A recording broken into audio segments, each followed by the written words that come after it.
Okay. All right. All right. So good evening, everyone. My name, as I said, is Margarita Mitas, and I'm going to be your host for this evening, along with our other host, and who is also our technical assistant, Kathy Watson. Kathy, you want to wave? Let everybody know you're here. Okay. Thank you. So on behalf of Marina Bay Neighborhood Council, we welcome you all tonight, and we especially want to thank our mayoral candidates for their participation.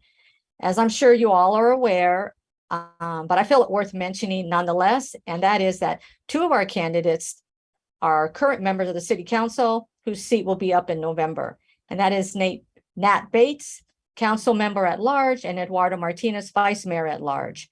And our other two candidates, Shawn Dunning and Mark Wassberg, are also running for mayor, and all are here tonight to introduce themselves, their platform, and take questions from all of you.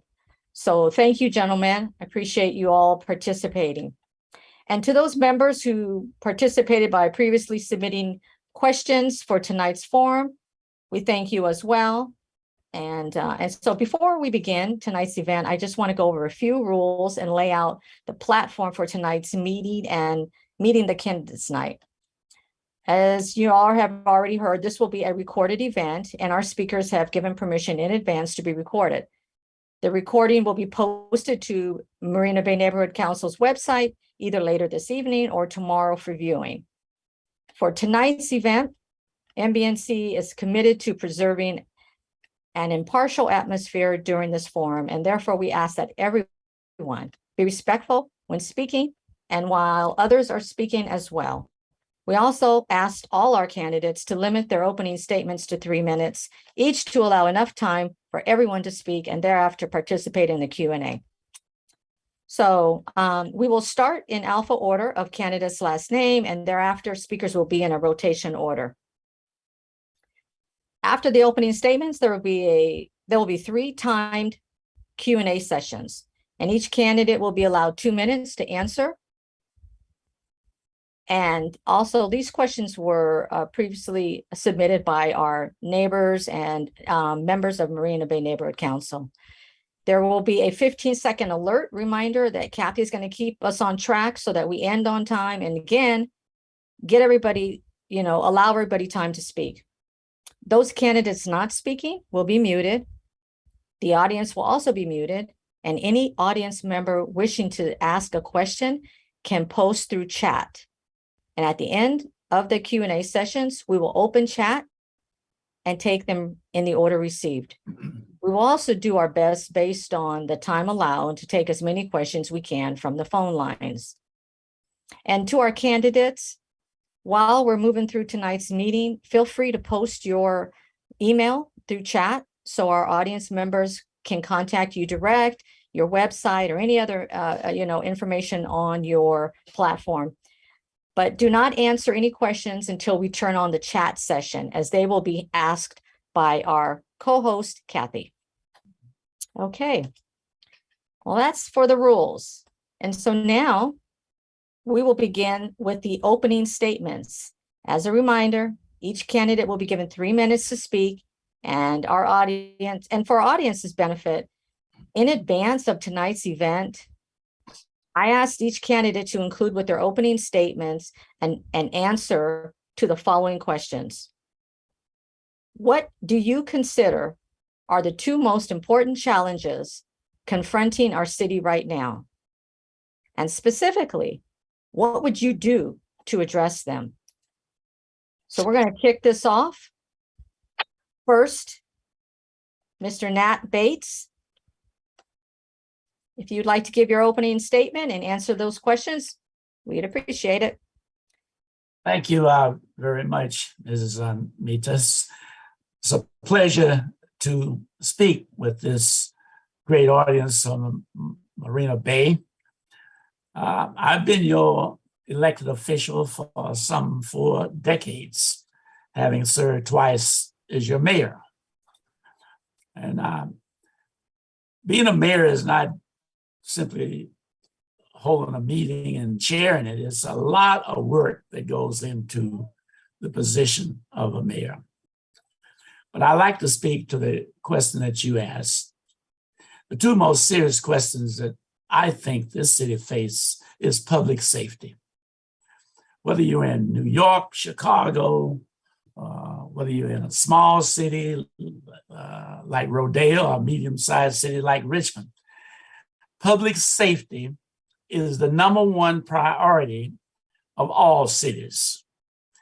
When there are difficulties, people breaking into your homes or cars or stealing your converters, you want the police there immediately. For those who may be ill or fall and hurt themselves, you want EMT, the fire department, there immediately. The second biggest problem facing the city is fiscal responsibility, meaning that you cannot spend money that you do not have. It's important that you balance your budget. It's important that you try to attract as many businesses and into your city that pays taxes and provide employment opportunities. This attitude of anti-Chevron, anti-small business, anti-big business has no place in a city that wants to prosper. You need all of those ingredients to make a city prosperous and grow. Obviously, homelessness is another problem, serious problem. But I want to make sure that people understand that this is not a local problem. This is a national problem. Throughout this nation, we have homeless all over the place. Many of them are coming from other cities. We just had the Berkeley problem. Encampment closed down. Well, where do you think the people went? They came to Richmond. And we do not have the resources to handle all of these different problems. The county has much more money, and obviously the state has much more money. And I say this is a county, state, and national problem that should be addressed. 15 seconds. So I'm committed to number one, public safety. That's got to be the number one priority. And number two, employment opportunities and taxes that are brought into this city. That is a fiscal responsibility that all mayors should address. Thank you very much. Thank you, Mr. Bates. And next, we will hear from Shawn Dunning. Your opening statement, Mr. Dunning. Good evening, Marina Bay, and thank you for this opportunity to discuss the future of Richmond. You know, we face many important challenges in our city right now, and based on my in-person survey of over 4,000 people across every neighborhood, I know that we need to aim for a better Richmond that is safe, clean, and fair for all. But how do we get there? I believe the top two critical pathways to success include new leadership and better fiscal responsibility. We need leadership that not only listens, but also seeks to find breakthrough solutions by leveraging all voices, not just the ones we agree with. Now, I'm under no illusion that this will be easy, but I've spent my entire life preparing for it.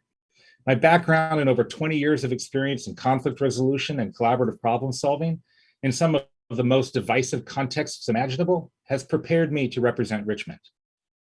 I am the only candidate able and willing to invite all stakeholders to the table without anyone owning the table. With this approach, we might actually get things done. Going hand in hand with leadership, we need fiscal responsibility. You know, running a city requires money to pay for things like public safety, street maintenance, youth programs, and senior support. We need to manage our budget lines better, and we also need to increase our budget overall. On the spending side, council should be building the budget around the needs of the people, period. On the revenue side, a large chunk comes from businesses in the form of property tax and sales tax. But the best way to generate more money is not to raise taxes on businesses, but to increase the number of businesses in Richmond. To do this, we need to renegotiate the newly imposed business license fee structure to levels more in line with our surrounding communities. We can do that under Measure U. Now, the pendulum of party politics has been turning into a wrecking ball locally and nationally. We need to come together. It's time to work together so we can thrive together. Thank you. By the way, you said 2 minutes, so that's what I prepared for, but I'll be happy to let this go on to other people. Thank you. Thank you, Mr. Denny. I thought that as I was going through the questions, and you're right, I did say 2 minutes, but I thought I would give you guys, since it is an opening statement, a little longer, because we did ask of each of you to answer a question. So I appreciate you sticking to the initial agenda. Well, if I could just take 30 more seconds then. Yes. Yeah, I guess it's foolish to leave that time on the table, right? Every second counts. I do want to point out that this map behind me represents every neighborhood in Richmond. Some of it's a little cut off, but I've spent the last 8 months literally covering every single neighborhood. I've been in on every street, over 750 streets. I've spent over 1,000 hours out there talking to over 4,000 people. I don't think anybody else can come close to saying that they've spent that much time listening directly to all members of the community. And that has informed my platform, that has informed and inspired why I'm here and why I'm doing this. And be happy to share some of the stories as we go. So thank you. Okay, thank you very much. Our next candidate, Eduardo Martinez. Please provide your opening statement. Thank you. I'm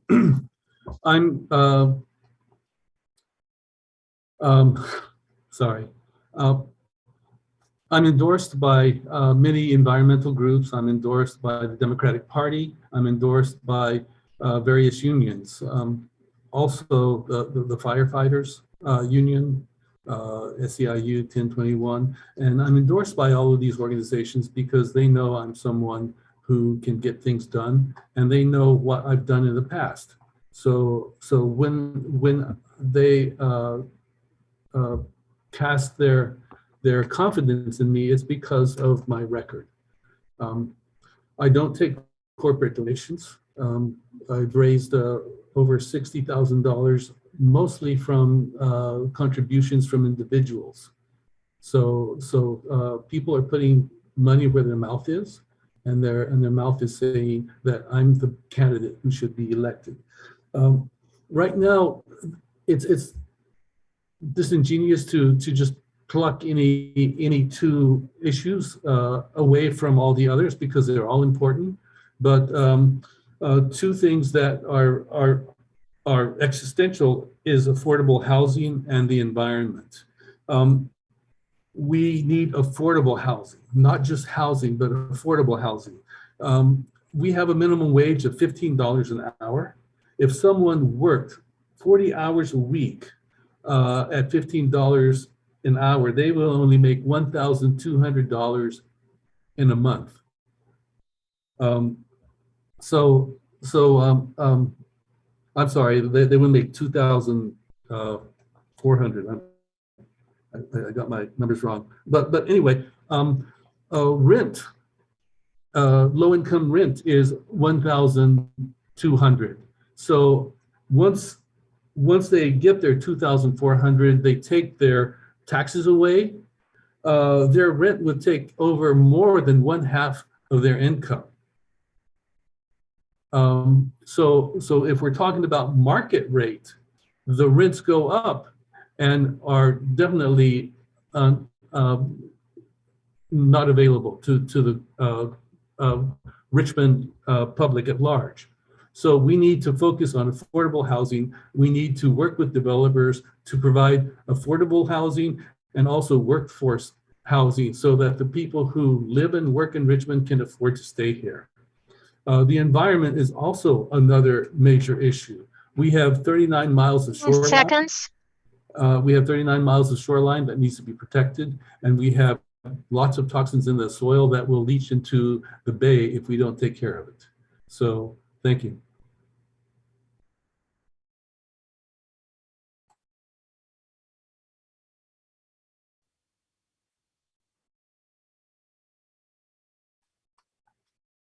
Thank you. Sorry, I couldn't get my button off mute. So thank you, Mr. Martinez. And our next speaker, Mr. Wassberg, Mark Wassberg. Your opening statement, please.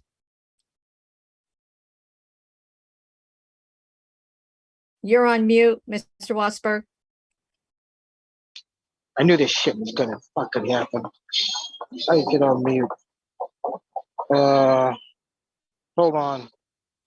Shit. Oh. Motherfucker.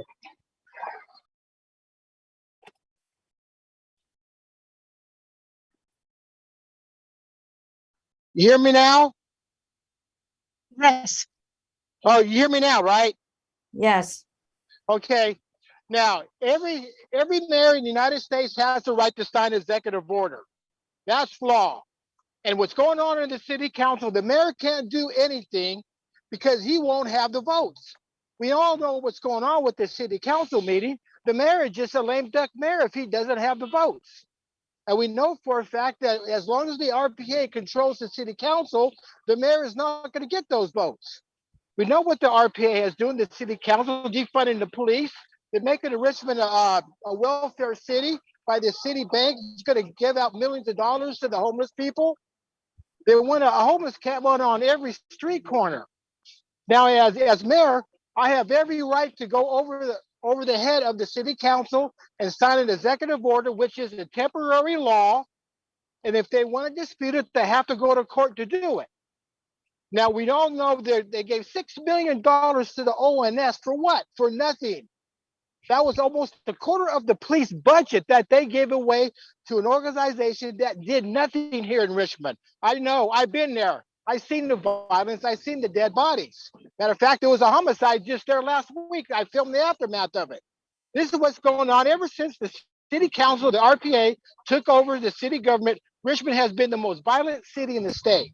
As mayor, I will go ahead and expand HUD. I would expand job working programs organized with union trades because we need to people back to work. There's nothing wrong with the environment. The environment's fine. Of course, we need housing, but the only way you're going to solve the housing problem is put people back to work. That's why I favor job working with the trade unions, getting these people working, have a trade where they can make $25, $30 an hour. Not for this these programs that the RPA and Eduardo and these other people has been dishing out because they want to make Richmond a welfare city. And we all seen it. They wanted to make the City Hall a homeless encampment. You put me as mayor, I will sign executive orders bypassing the city council, which is legal 100%. And like I say, if they want to dispute it, let them go to court because I'll win every time. And 10 we've seen the seconds. homeless camp. We've seen the homeless camp. These people are living like in squalor because the city council is letting them do it. As mayor, this will not happen. As mayor, I will not let this happen, and I will not let the city council intervene with police work as they did, stopping police checkpoints, telling the police not to enforce the law. I will bring the money back to the Richmond PD, all $6 million of it, so they'll have full staff. And I don't need the city council to implement a law. If you don't believe me, go ahead and Google it, YouTube it, talk to a constitutional lawyer, and you're going to find out I was right. Everything I said at the city council is correct. And the RPA, if they control the city council. I muted him. Okay. You want me to unmute? Okay. So the time was up. Yes, correct. Okay. You should. Okay. Okay. So Mr. Wassberg, we got to keep to the time because we got a heavy agenda tonight. And so we got a lot of questions, and we also got to refrain from the profanity, please. I would appreciate it. Okay. So thank you. All right. So let's move on. And we've now heard from all the candidates. We've heard their opening statements. And I want to thank each of you for providing your responses. And I now want to move on to a Q&A session. So the first set of questions are going to be framed around Richmond's budget, generating revenue in the city, and public safety. So the set of questions will, are addressing concerns of the community within the city of Richmond, as well as Marina Bay and District 5. So as a reminder, you have 2 minutes to answer each question. The next speaker will be Mr. Dunning. Mr. Dunning, your question is, how will you help to balance the city's budget while providing quality services to city residents? Thanks for the question. So the city's budget is probably one of the most critical responsibilities of our council, the city manager, and the mayor. And as I alluded to in my opening remarks, fiscal responsibility is probably going to make or break our city. And I don't think it's an exaggeration to say that if we don't get a hold of things quickly, we very well could go bankrupt and be taken over by the state. And some people might say that's fear tactics, but that's just basic math. So the budgeting process needs to be more inclusive. It needs to be more participatory. Right now, if you had to guess how many residents of the 116,000 residents across Richmond have any idea about how the budget is created or which opportunities that they have to give input, it's got to be a tiny, minuscule number of people. Now, a lot of people would say, look, that's not my responsibility as a resident. I'm going to leave that to the council. I'm going to leave that to the mayor and the city manager. But then we got to ask, how well is that working for us? As I go around and I talk to people and I ask what their priorities are, I hear again and again and again and again that people are concerned about Richmond needing to get cleaned up, needing to have better public safety support, needing to be fair for everybody. Now, most of these things are fundamental to the way any city should operate. We're going to talk about police at some point, I'm sure. The fact of the matter is, police in any city budget anywhere are expensive. That's just the nature of it. But when you look at the charter, when you look at why our charter exists, why our city exists, is to take care of the people. And so our budget needs to reflect that. It's not rocket science. Okay, thank you very much. Okay, our next question is going out to Mr. Martinez. Mr. Martinez, how will you collaborate with the Richmond PD and the Reimagining Public Safety Community Task Force to improve the current relationship? Relationships are two-way streets. I'm open to speak with the police anytime. I've gone to I've done a ride through. I've gone to their a training. I've done a ride along, and I've go to several of their promotions. So I try to make open doors with the police. I think there's a disconnect between the union leadership and the police at large, and I think things will improve once the contract is ratified. The police have been using scare tactics in order to leverage their power in negotiating. And now that that's taken care of, I believe that a lot of that propagandizing will cease, and we'll see more harmony between city council and the police department.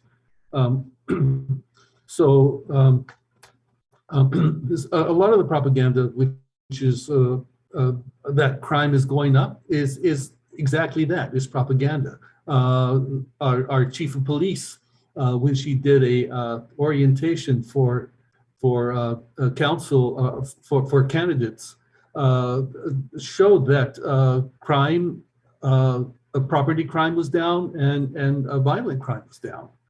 So I think the facts speak for themselves, and I will do everything possible to 15 seconds. to mend any fences that need to be mended.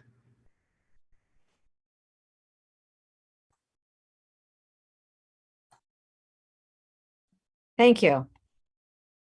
Our next question goes to Mr. Wassberg. What will you do to encourage new business and improve revenue in Richmond?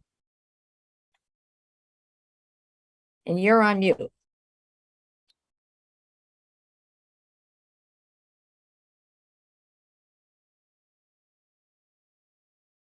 You hear me now? Yes.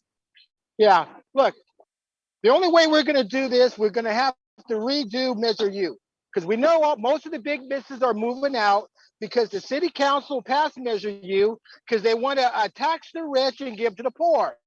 This is what the RPA is doing. This is what Aguado stands for, because what they want to do is, see, all they want to do is take care of the poor people. The RPA even admitted it. Glockley even admitted it.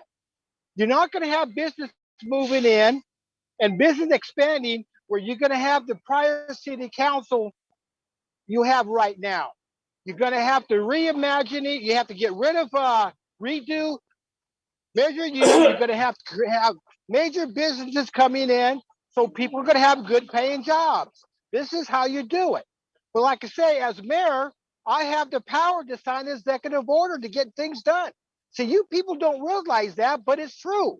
I keep telling you this.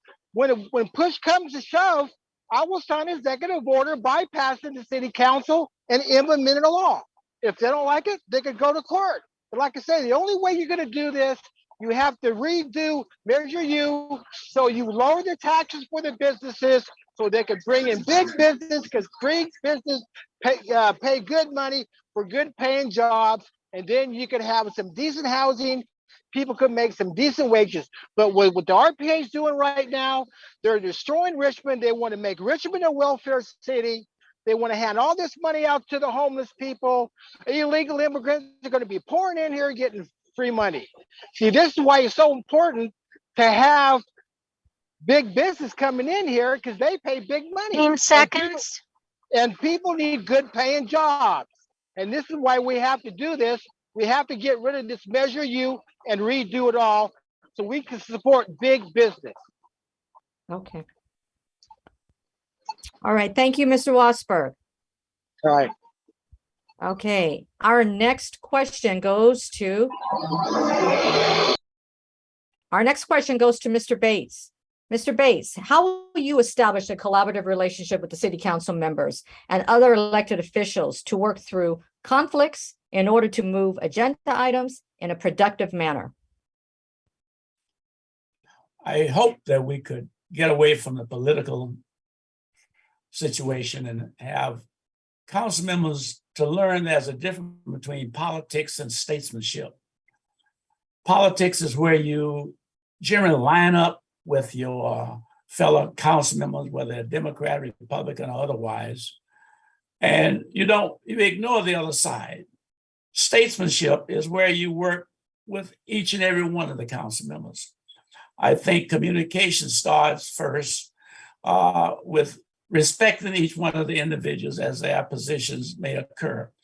A good example is that this past police negotiation, Mr. Willis was the one who turned the tables and allowed us to move forward in getting the contract for the police department. That's what I call statesmanship, looking at what is the best interest of the total city and not individual ideologies from political individuals such as the RPA or the non-RPA, whatever. And as mayor, that is a responsibility that he or she should possess. Communication, respect. That's one of the things we don't do enough. If you're on one side, you just communicate with one side. If you're on the other side, that's it. A mayor has to be a mayor for all of the people in the city and all of the council members. And we're going to differ on individual situations, but when those situations come up, don't make them personal. You move forward, because the very time that I asked for a vote from one of my colleagues today, and he doesn't respond, 10 seconds. and we get angry with each other. 3 weeks down the road, I'm going to ask that same person, or he's going to ask me for a vote, and we may have a consensus. Respect and working for the betterment of the total city, in my opinion, is the key. Thank you. Thank you. Okay, our next question goes out to Mr. Martinez. The city of Richmond has an increasing number of shootings. and crime, including an alarming number of catalytic converter thefts. And yet the city council cut the police budget. If you become mayor, what plans do you have for supporting efforts to protect residents and property from crime? We did not cut positions. There's still money for 7 more positions. So the budget isn't what is making the dearth of police officers there. They just can't find enough police to do the job. And this is a problem that's nationwide. It's not just Richmond. It's all across the country. People are becoming less interested in doing policing. And public safety is more than police. Public safety includes the fire department. Public safety includes mental health. Public safety includes jobs for our youth. And when we did our budget, we didn't take money away from public safety. We reallocated it to these other venues. People talk about community policing, and the neighborhood safety, the Office of Neighborhood Safety is actually a kind of community policing, because these are people from the community who are actually mentoring with people who are possibly violent, and helping them find another route. So I forgot what the rest of your question was, but it had to do around with the theft that's going, a lot of thefts going on in the communities, catalytic converters. The police are not. 15 seconds. available. So if there's Yeah. anything to address on that. yeah, and those thefts are crimes of opportunity. It doesn't take that long for them to cut one, and more police isn't going to stop it. It's just going to put more people out there to record that the crime has happened. Richmond is a large place, and Your time is up, Eduardo. okay, thank you.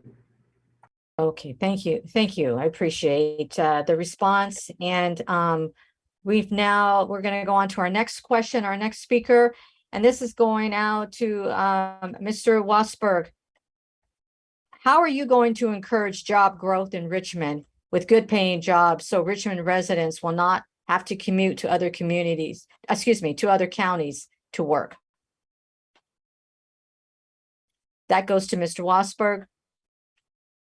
Do I need, you're on mute. Can you hear me now? Yes. Look, there's no guarantee that we're going to put everybody here to work in Richmond. Life is not like that. I worked in Richmond most of my life, and I had to travel outside Oakland, Berkeley, and so forth. The only way you're really going to do it, you're going to encourage business to come in. Big business pay big money. That's the only way you're going to encourage people to come and work for Richmond. I remember years ago, there were jobs everywhere. 20, 30 years ago, there was jobs everywhere. That's where I worked at in Richmond all my life. I was a factory worker. There was jobs everywhere. And then they started closing down and people started moving out of Richmond. I worked at Chevron. Chevron was the only place you could really work and make, 40, 50, 60, 80, $90,000 a year and have a white picket fence and a white house. But now most of the jobs are leaving because the RPA and their Measure U and so forth. Okay, I want to support job training. You work with the union. I want to expand Richmond Build. This is how you get people back to work. You have to have a skill. You've got to have some type of professional career. This is why it's so important to start working with the younger people as soon as they get out of high school to go into the trade and go into college. This is how you build a better community. You don't build a better community by cutting the police. Even the police admitted they're not going to enforce the law because the city council is not getting their support. They even admitted it. You see what I'm saying? You have to have growth. You have to tell the people that Richmond is a good place to work, which it is. But see, they want to close down Chevron. The RPA wants to close down Chevron. Chevron, you could make almost $80,000, $90,000, $100,000 a year. People are successful. You can retire at a Chevron with $1 million in stock. Can you do that working at a green plant making solar panels? Most of them are made in China anyway. See, this is why I'm all for Time is expanding up, Richmond. Mark. All right.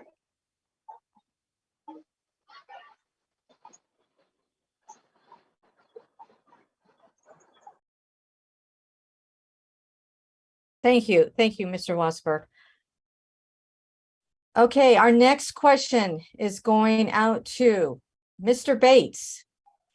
Do you have a plan for economic growth and business activity for Richmond? If so, can you tell us of 2 ideas and or proposals for economic growth and business activity? First, I'd like to indicate that business opportunities and growth depend heavily upon the attitude and the philosophy of a city council. If you're pro-business, you can go out and do a lot of things, but you're anti-business, it creates another problem. And I do think that Measure U that was voted in by the people was not very well presented to them as to the potential damages. I met with Lamar, who is a general manager of Costco. He tells me that his taxes went from about $20,000 at Costco to almost $1 million. They were considering going to ProLogic site at Hilltop. Now they're reconsidering the whole thing. You gotta go and meet with business people, understand their problems, and communicate with them and try to work with them. The same thing with our auto industry. They're moving potentially to other cities because of Measure U tax is hitting them very hard. You cannot just in a vacuum sit around and not communicate with businesses. I doubt if most of the council members even know who Mr. Lamar is at Costco, yet they're one of the greatest taxpayers of sales tax to the city. Most people don't know who runs Hilltop. You got to get out there and understand individuals and their problems, listen to them, and apply what they're recommending to try to attract additional businesses. Businesses overall, especially small businesses. Small businesses represent more jobs and opportunities than most of your big businesses. And we have to be respectful of the small business person and his attempt to make a living in the city and provide jobs and tax revenue to the city. All right, great. Thank you so much. Okay, our next question, and we're going in an order. I saw a question pop up about why somebody wasn't given an opportunity to speak. Everybody is being given an opportunity to speak. We're going in a rotation order, and that is allowing everybody's being asked 6 questions. So we'll get through them, and then we'll open up to chat if we have the time. Okay, so thank you, Mr. Bates. Mr. Martinez, the city of Richmond has an increasing number of shootings and crime, including an alarming. Oh, I'm sorry. I already asked that question. Let me go on to Mr. Dunning. Mr. Dunning, what are 3 priorities you will focus on during your first year? Thank you for the question. So again, based on what I've heard directly in analyzing individual conversations, crowdsourced data, listening to Richmond, it's really clear what the priorities are, and I laid them out already. We need to work toward a better Richmond that is safe, clean, and fair. Now, there's a lot of sub-priorities underneath that. I opened up this evening by explaining we're not going to be able to get to any of those things if we don't have effective leadership and if we don't have money to work with. So I've already addressed that. But specific priorities, let's just say that, okay, we've got leadership that's working. We're collaborating effectively. We're listening. We're including voices so we can actually start to get things done. And let's say that we're managing money better. so we don't have to worry about that crisis looming right away. Then what should we be focused on? You know, I was running through the Iron Triangle recently, my 5th or 6th time, and I came upon a gentleman sitting by his garage, just enjoying the afternoon. And I asked him what I ask everyone: hey, if I get elected, what should the priorities be? And he said, well, you know, there used to be a lot of shootings around here, a lot of shootouts around here, is what he said. But now it's that. And he pointed behind me, and I turned around, and the gutter was just full of garbage. And that was very telling. Now, don't get me wrong, we're just had several homicides in the last couple of weeks. We still have a lot of violent crime to deal with. We still have a lot of major property crime to deal with. I think it's completely misleading to suggest that crime is 15 down. seconds. I think what's down is people aren't calling in because they've now given up. But that goes hand in hand, crime and how our city appears. So we need to clean up our city. We need to have effective, adequate staffing for our police department. And we need to ultimately include people so that the priorities of the city are actually represented by the council. Thank you. Thank you. Our next question. This is going out to Mr. Wassberg. What local business would you support coming into Marina Bay, and why? I support all business coming here in Richmond. If they want to come into Richmond, that's fine. I'll support them as much as I can. But you got to have to remember something. Small business don't pay big money. There's no way you're going to work at a small business. There's no way you're going to make $25 an hour or even $20 an hour with medical and dental at $30 an hour at a small business. Okay, I support small businesses, large businesses. Anybody can make a decent living. I will support and do everything I can to help these persons by giving them tax breaks. This is how you build a community. This is how you bring in business. You don't tax them. You don't quadruple their taxes because they're going to start moving out. We don't know what the RPA is doing. I mean, it's ridiculous when a person said, well, we sponsor small business. Well, sure you do, but it's big business that pay big money. But like I say, it doesn't matter if it's small, medium, or large. I will support any business that comes into Richmond at Marina Bay. I mean, you have, you can put in some more restaurants. Mostly Marina Bay is water, has to do with water and shorelines. We got the best, one of the most beautiful shorelines there is. You know, you work with the businesses, they'll come up to the table, say, what do I need? How can you help me? Say, sure, well, come on in. We'll give you the tax breaks. Never mind Measure U. We'll work around that because I can sign an executive order getting part of Measure U because it's law. Every mayor has the right to do it because this is what I've been trying to tell you people. A mayor has the right to implement a law. But it'd be a 15 good law. seconds. Okay. And like I say, I support all business coming in. Okay, Marina Bay, all parts of Richmond, keep people working. The more people to work, the less crime you're going to have. All right, everybody. I mean, that's just good basic common sense. We all know. For my last closing, we all know because the Richmond PD is not going to enforce the law because of the city Mark, council. your time is up. All right, thank you. Okay, thank you. So our next question is going out to Mr. Bates. Mr. Bates, Richmond seems to have fewer grocery and retail stores than nearby cities. Would you support bringing a grocery store? And if so, how could you bring those types of businesses to Richmond, but more specifically, Marina Bay?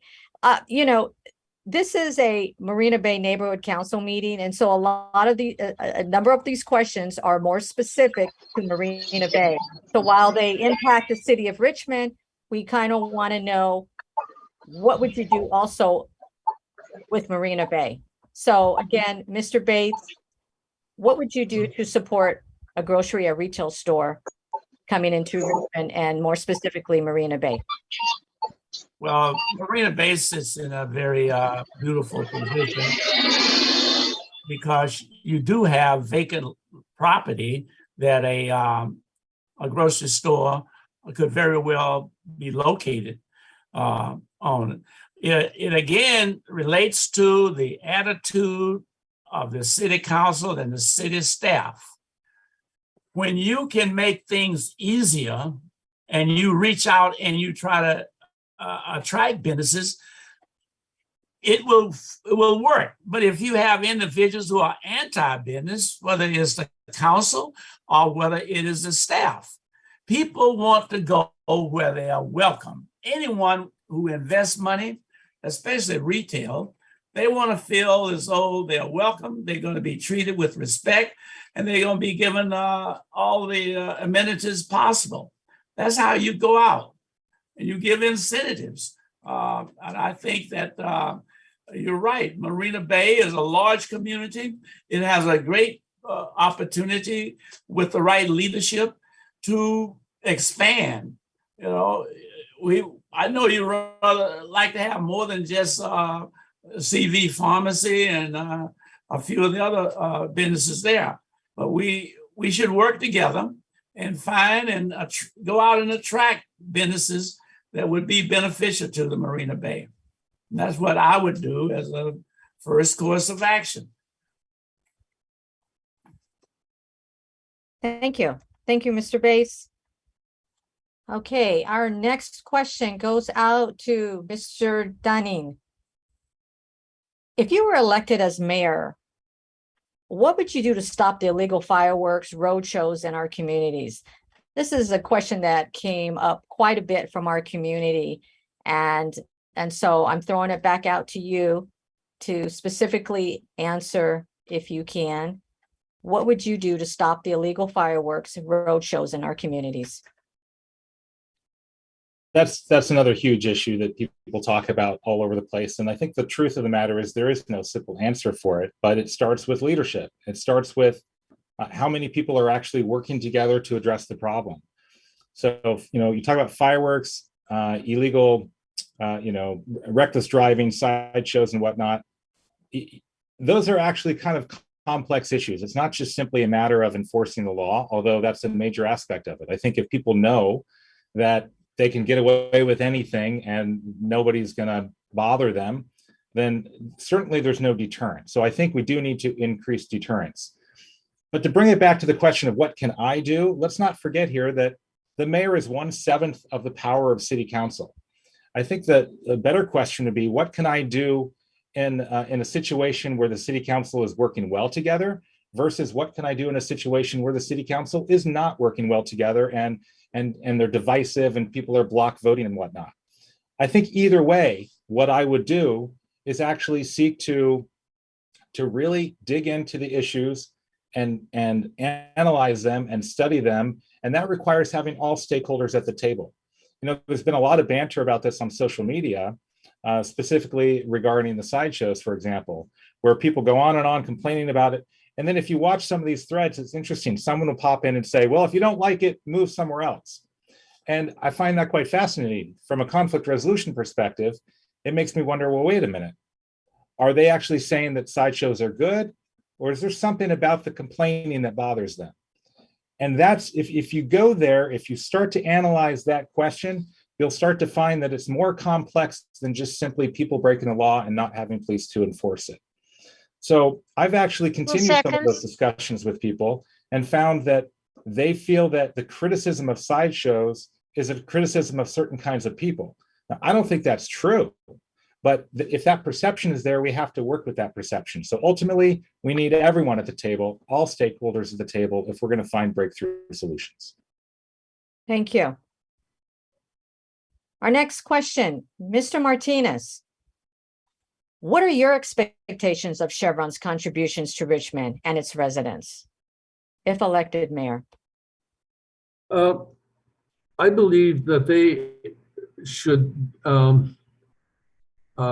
develop a process that cuts down on the flaring. I don't know if you've noticed, but their flaring has increased exponentially these last few years. And every time they flare, they put out toxins. And the way that they rate it, level 1, says that it's not is not an issue. But when you have a level one after a level one after a level one after a level one, then it becomes an issue because it's cumulative. And we need to protect the health of our community. So Chevron needs to become more accountable for the damage that they've been doing to the community, like the oil spill. They waited to let people know that there was an oil spill, and it could have been contained a lot faster if they had have been timely. The steel workers were on strike because Chevron wanted to get rid of safety union imposed safety protocol. And so I don't know what the outcome of the contract was, but I do hope that they didn't let go of the safety issues. I really, safety is of my primary concern. 10 seconds.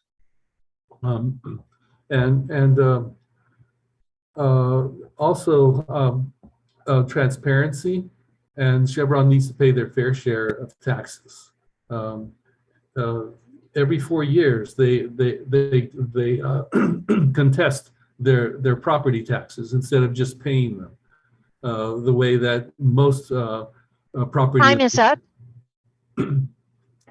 Oh, thank you, Mr. Martinez. Okay, so we've finished through the session one. I'm going to move on to our next session, which this is, and gentlemen, these questions are going to be framed around, this continual concerns the city is faced with.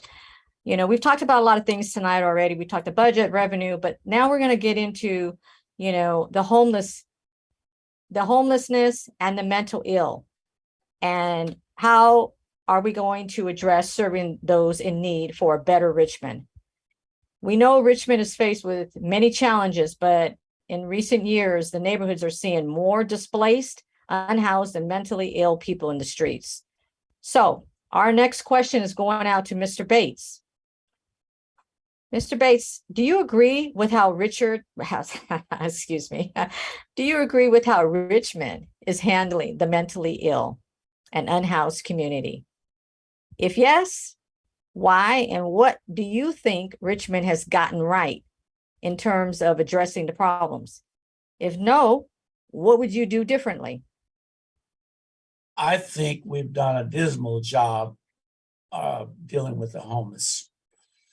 The first thing, in my opinion, I would have done as mayor and hopefully with a council, is to go ahead and identify who the homeless are and where they come from. You've got vehicles that are supposed to be licensed that are unlicensed. All you have to do is look at a person, maybe if they got a driver's license, look where the car is registered, where did it come from? And all of a sudden, if you have an area like Richmond with Wrighton Road and Castro, and there are other facilities in Berkeley and Oakland and San Francisco that are being shut down, and it's all of this leniency and lack of enforcement in Richmond, where you think people are going to go. It's interesting. I want someone to drive around Hercules or maybe Pinole, find out how many homeless encampments are there. I talk with elected officials in Hercules especially, and their position is they do not tolerate it. And therefore, they don't have the encampments like they have in Richmond. 3 cities are heavily populated with the homeless on the East Bay is Oakland, Berkeley, and Richmond. Even Albany has cleaned up a lot of its homeless situation. It's a matter of enforcement. And I'll tell you, most of these people do not come from Richmond. They don't live in 10 Richmond. seconds. They come wherever they can find a haven. And our financial aspect has been deplorable. Only people making money are the people who claim to be protecting the homeless. And that's not the way it should go. Thank you. Thank you. Okay, our next question goes out to Mr. Dunning. There are, similar framed question. There are large, unsanitary, overcrowded encampments along all over Richmond, under the freeways, and in Marina Bay community. What actions would you take in your first year on the council as mayor to provide shelter, housing, including mental health services, and or addiction treatment to address these concerns? Thank you. I wish I had more than 2 minutes. I believe it's a crime against humanity, especially in the US of all places, that we have human beings living on our streets, and most of whom are not doing it by choice. Some maybe. But I've spent hours in the encampments. I've spent hours at Ryden Road. I know several people there by name. I've spent hours in Castro. I was there the other day when they did abatement. I've talked to people under under the bridges and all over. It is extraordinarily complex. Anytime someone says, well, the answer is, they're selling it short. It's never as simple as one answer. It's not just housing. It's not just mental health support. It's not just jobs. It's all of that in a perfect storm. And I actually have come upon a model that I think would be really effective here in the Bay Area, but it requires regional leadership and regional cooperation. And I would do everything I can as mayor to represent our city to be part of that solution. And the model, if you want to go and look at it, is it's in San Antonio, Texas. And it's called Haven for Hope. You can Google it. They basically built a campus that has everything. It's short-term emergency housing, it's long-term transitional housing, it's drug support, it's mental health support, it's healthcare, it's food, it's community. People actually are human beings. We want to be with other people. It's all of these things and more. And all of those agencies and well-meaning organizations, their offices are there. It's literally one, literally and figuratively wrapped around place. I've actually been in touch with them, and I'm considering making a trip out there just to tour it for a day and to come back and report back. I've talked to John Joya and other leaders about this, and nobody seems to really know much about it. I don't think we should be reinventing the wheel. I think we should be learning from what works and promoting it more, and spending $100,000 per person to try to mitigate things like at Castro is not the way forward. Thank you. Thank you. Our next question goes out to Mr. Martinez. What is your plan for transitioning unhoused persons from homeless encampments to permanent housing? Shawn is correct when he says that there is a perfect storm of so many different reasons that people are there, from mental illness, substance abuse, losing jobs, even people escaping toxic situations in their homes. So we have begun doing something, and that is surveying all of the homeless, identifying what got them there and how they see themselves leaving. See, this isn't something that we should do. This is something we should enable them to do, because they're the ones who got themselves there, and they're the ones who can get themselves out. Life isn't easy, life isn't fair, and we need to enable people to help themselves. We've already identified several people at Ryden Road, and they have a plan for getting themselves out of there, out of the city of Richmond, for those who have other ideas. We have identified people who have a plan, but we haven't quite finalized the plan and verified the plan to make sure that it's something that works. And we've identified people who don't have a plan because they have issues that don't enable them to come up with a plan, or they don't have the support that the other people have.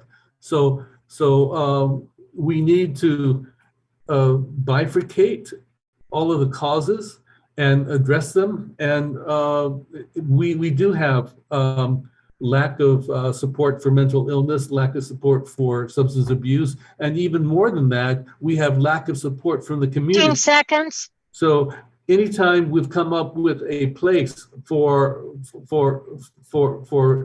enabling these people to help themselves, communities have said, not in my neighborhood. So we need to find a place where we can do what needs to be done. Thank you. Thank you. Okay, our next question. And, we're keeping along the same lines of, the continued, situation with homelessness and mental illness. But our next question is going out to Wassberg. Mr. Wassberg, many people are living in tents, cars, RVs, trailers, and parked on streets. So we know this is an increasingly alarming rate. What will you do about this? Well, I know for a fact, look, most of these people are doing it on their own free will. That's my own personal problem. I see these homeless people every day in Richmond and El Sobrante. They don't want to work. All they want to do is sit there and get drunk and use drugs all the time. Okay? So if I become mayor, that's the first thing I'm going to do. I'm going to close down these 2 homeless encampments. I'll make the police enforce the law, towing these vehicles away.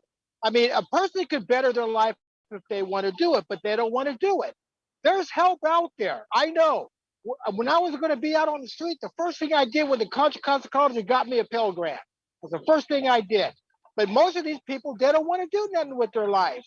As long as they know they're going to be taken care of by the RPA and the city council is going to give them a freebie. They even had a catering service going down to Riders Road.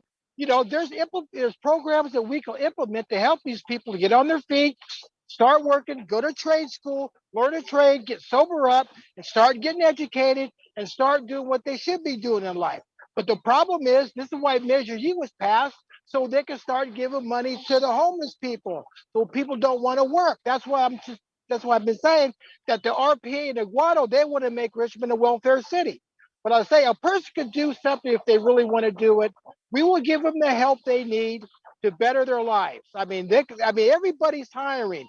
UPS is hiring. The post office is hiring. These people at Ryder Road and at Castle, they don't even want to go out and work. All they want to do is sit there and do drugs and do alcohol and have everybody feel sorry for them. If I was mayor, I would have closed that camp down a long time ago. These cars are parked there illegal. I was 15 there. seconds. I filmed it. Okay, I was there. I filmed what was going on there on these camps. These people live like animals, dirt and filth everywhere. But like I say, we can better their lives, but they're going to have to help themselves to do it. They got to be willing to do something with their lives. Mark, your time is up. All right, thank you. Okay, thank you. Okay, so thank you, gentlemen. We've gone through our second session and we are now into our third. And so the next set of questions are going to be framed around the, housing and development. So Richmond, has always been a place where people with lower wages and skills can find an apartment or home for themselves and their family. But over the last several years, these same people they're becoming priced out of the market, no longer able to stay in their apartment, and unable to purchase a home because of increased prices as well as escalating interest rates. So as Richmond continues to face a housing affordability shortage, coupled with income levels remaining stagnant, this continues to put huge financial pressures on our community. So our residents want to know, if you're elected mayor, what will you do to improve these situations? And the first question is going to Mr. Dunning. What measures would you take to increase the number of new home and apartment construction throughout the city? And what percentage, if any, would you guarantee toward affordable housing? Thanks for the question. This is another complex and yet in some ways not so complex situation. At the end of the day, we live in a market economy. Now, you may not like that, but that's the reality. And how many people living in Richmond can afford to live in Oakland or San Francisco?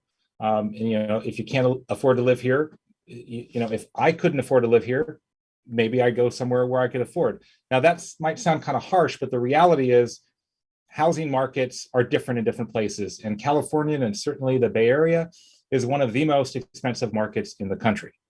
Now, with that said, I also believe it's worthwhile to do everything we can so that someone who is truly from here is able to stay here. Now, in terms of new people moving in, it's like, yeah, if you can't afford to move, get a place in the north and east, then you get it in a different place, or so forth. But what happens about people who have been living here and they get pushed out because prices go up? I do think there's ways to deal with that. But at the end of the day, let's bring this back to what a market economy means. It's pretty fundamental math of supply and demand. We need to build more houses. There are more jobs in the Bay Area than there are beds. It's a simple mathematical equation. So we ought to be doing everything we can to be building houses across the scale. The term affordable is kind of a misnomer because, as I just described, it doesn't matter what the price point is, it's still not going to be affordable for everybody. So yes, let's find creative ways to support people who can't quite afford it. We do have the Housing Authority.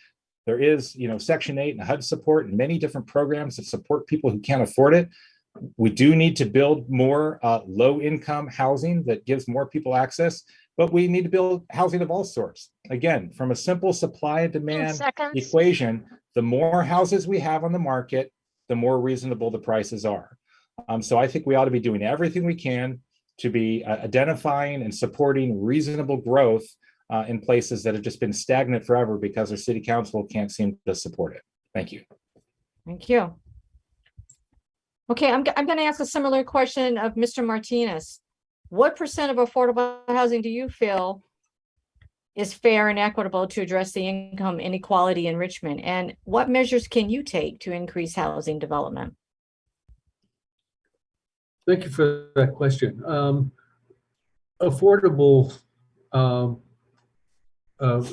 the market economy is an economy that goes for profit, and we need an economy that looks at people. We need to find developers who are willing to build low-income housing as well as workforce housing, and I believe that those developers are out there. We just need to find them. We also need to make the pipeline from development more streamlined, so that there's not as many roadblocks in terms of developers making developments. But I would also suggest the way that we negotiate developments is basically starting at rock bottom, and then we give you this for that, and what we need to do is we need to sit down with the unions who will be doing the work and discussing with them what we need as a floor of things that we can ask of developers, so that when developers come to Richmond, they know exactly what's expected of them before they even start. We also need to do more infill because it's a lot cheaper to build in places that already have the electricity, that already have the plumbing. I would 10 seconds. I would like to work and find a way to develop more housing along McDonald, along Cutting, along 23rd Street and San Pablo. Thank you. Okay. Our next question is going out to Mr. Wassberg. More housing development in the Bay Area will increase traffic. What would you do if you were mayor to plan to address the problem of increased traffic, particularly around 580 and 80? Well, the only problem is the more people you have, the more traffic you're going to have, right? We all know that. I mean, you just can't tell people we don't want you to drive here, or we don't want you to drive there. I mean, they're going to do it. But like I say, it's, we could have expand AC transit, encourage the people to get on their bicycle, because I ride my bicycle about 3-4 miles a day. And when you have growth, people are going to move to those areas. I mean, it's just something that we're going to have to deal with.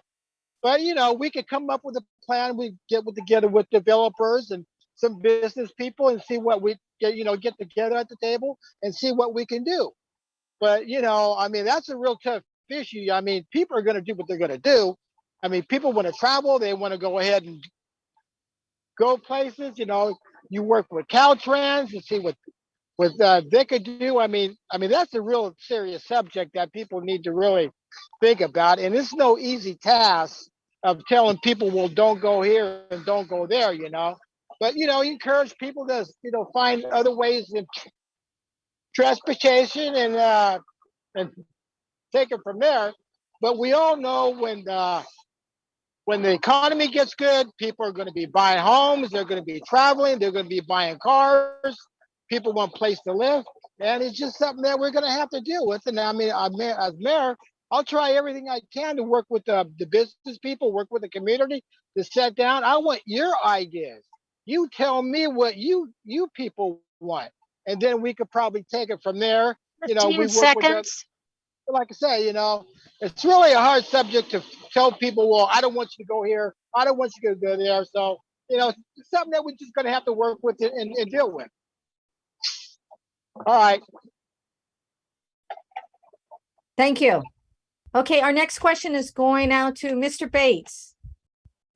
The city is extremely well situated geographically. Again, we are still addressing the housing and development, and yet we have a large amount of empty, blighted lots that could be used for more urban spaces, and possibly attract more spenders from outside the city.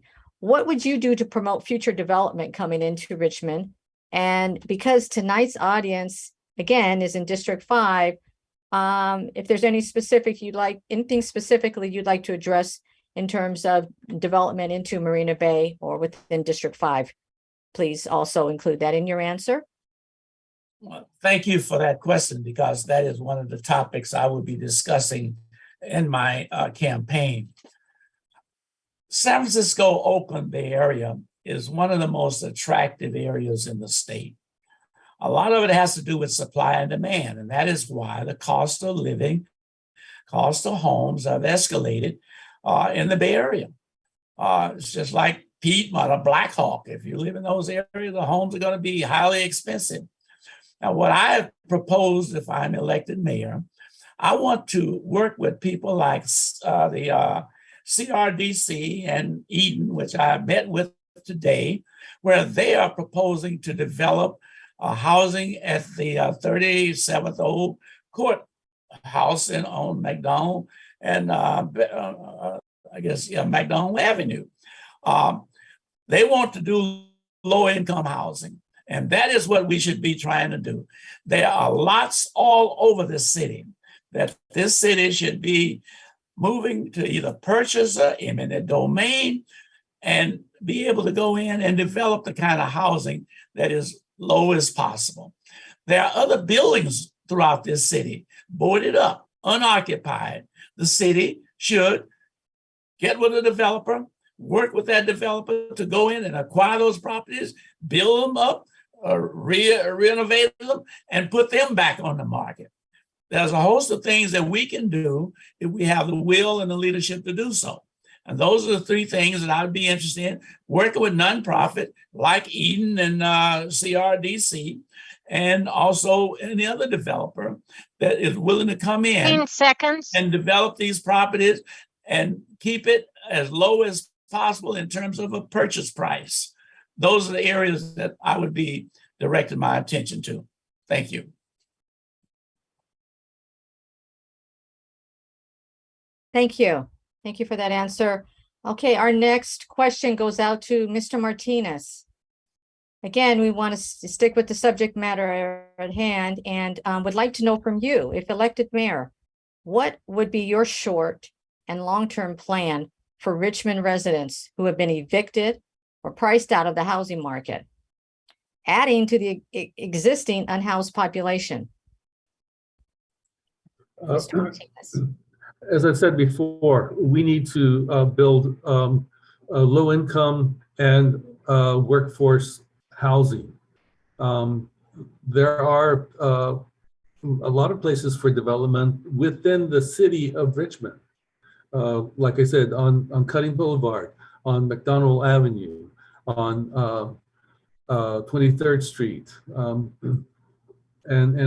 along San Pablo. So we need more density. Density means more taxes, and it means more people on the street. And the more people you have on the street, the safer it is. So I would like to, as I said before, be more proactive in terms of finding out who owns these properties that are empty, and contacting them and letting them know, we want to help you help Richmond. So what are your intentions for these properties? And if you have none, let us know who we can get you in touch with, so that we can have people who are interested in lifting Richmond up if the property owners aren't interested. It's going to, like I said, we need a more proactive planning department, and we also need more personnel in the planning department. I hear from a lot of contractors that Richmond is one of the slowest places in terms of turning permits around. So we need to make it easier for developers and contractors to 15 seconds. done here in the city of Richmond. Thank you. Okay, so I am now moving on to our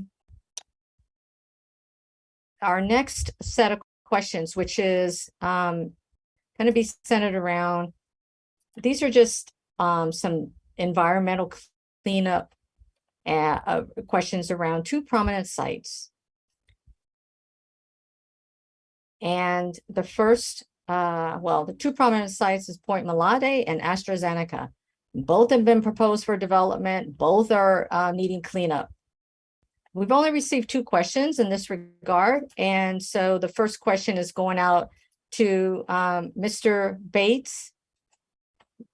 What are your solutions for Point Malade in terms of residential development, restoration of Winehaven, and ingress and egress access to the area? Essentially undoing the mess that there seems to be surrounding this potential development. Well, most people don't realize that the mayor and I were the only two on the council when we acquired this property from the Navy for $1, I might add. This was a result of Ron Dellum's anti, what you might call war activities. And therefore, the Pentagon budget was slashed tremendously. And as a result, number of bases throughout Northern California was shut down. But when we acquired this property, it was under the condition that it would be for economic development, a tax base, and development and jobs.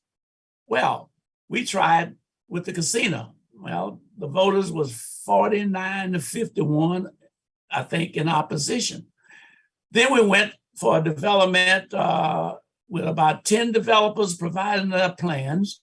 And therefore, we selected SunCal, which offered the best financial inducement to the city.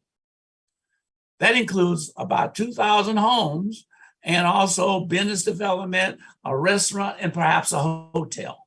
All of those would have been economically feasible and beneficial to the city, as well as a tremendous tax base and jobs. Then we get a new council on there who, for whatever reason, chooses to throw it into the wind. And now we're in litigation after litigation, and who knows where this thing is going to finally result in. But I support housing. I support the Zeneca site. The Zeneca site has been approved by DTS. Nobody on this council or in this city has the authority or know the knowledge of whether a property is cleaned up or not. 15 seconds. You have to depend upon the state agencies for that decision. DTS said the site is ready to be developed. I say let's develop it. Additional jobs and revenue to the city, and also probably a grocery store, and also other business ventures there on the Zeneca site. Let's do what we should do. Benefit Your time the is city up. of Richmond. Thank you. Thank you.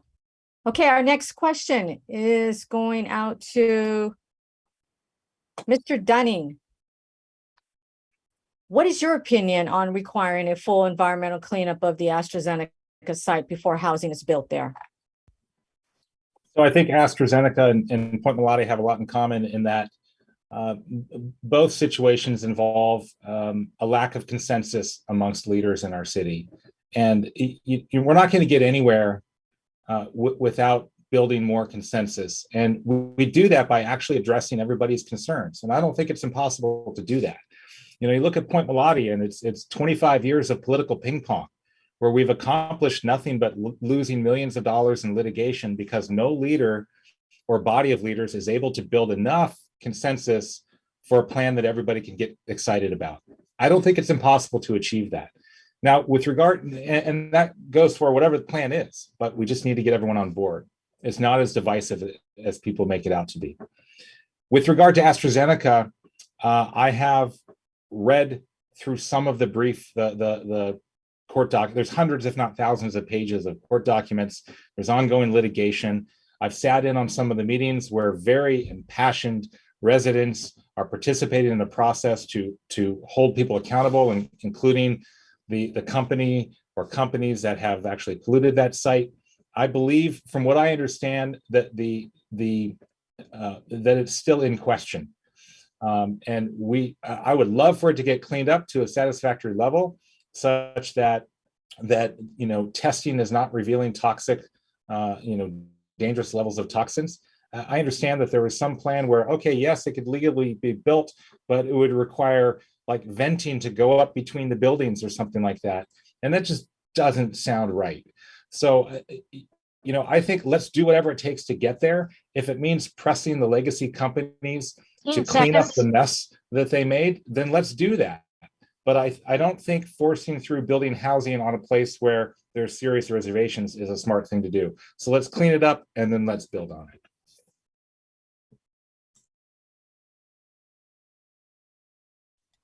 Thank you for that answer. Okay, Kathy, I think we are running, I see a lot of questions coming through chat. And so I think we can take a few questions from chat. If all the candidates are willing to take some open questions. Great, okay. So Kathy, do you want to kick that off and I go in the order of receive? I have noticed some questions. Some questions are comments, so I'm going to really pick just the questions that I found. So there is one. Okay, so here's one from Karen Fenton. Please ID a specific success you personally led on the council or professionally as an example of what you could do as mayor.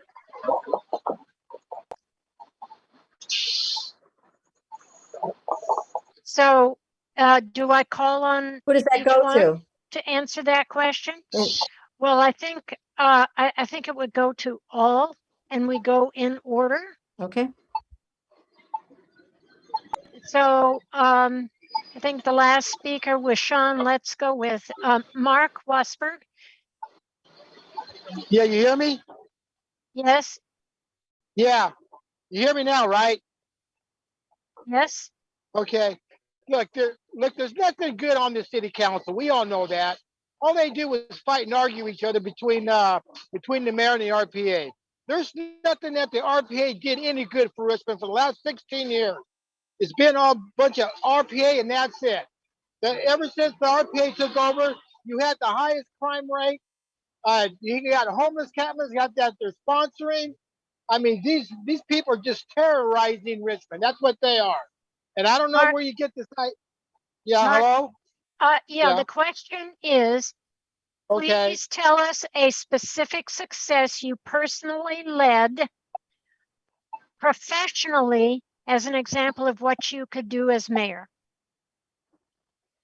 Well, I know for one thing, if I'm mayor, I could make the city a lot better place for the next 8 years by signing a piece of paper. That's all I have to do. Because the problem is most people don't believe it, but it's true.